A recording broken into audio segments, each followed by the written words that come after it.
Уху. Пипончо.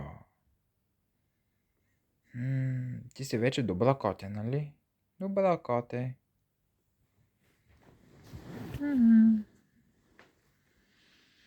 Ехе. Какъв хаймана беше, какво добро коте стана. Много хапише, като беше малък. Сега вече не хапиш толкова, нали? Не хапиш толкова ти. Ей, така го научих. Научих го. Да го галя. Сега по главичката. Ако го погалиш, в долната част на тялото има риск да се раздразни. Ето тук. Там може и да се раздразни и да започне да хапи. Но сега той е добро котенце сега. Нали така? Пипончо.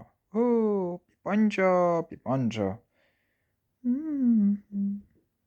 Маха с опашка.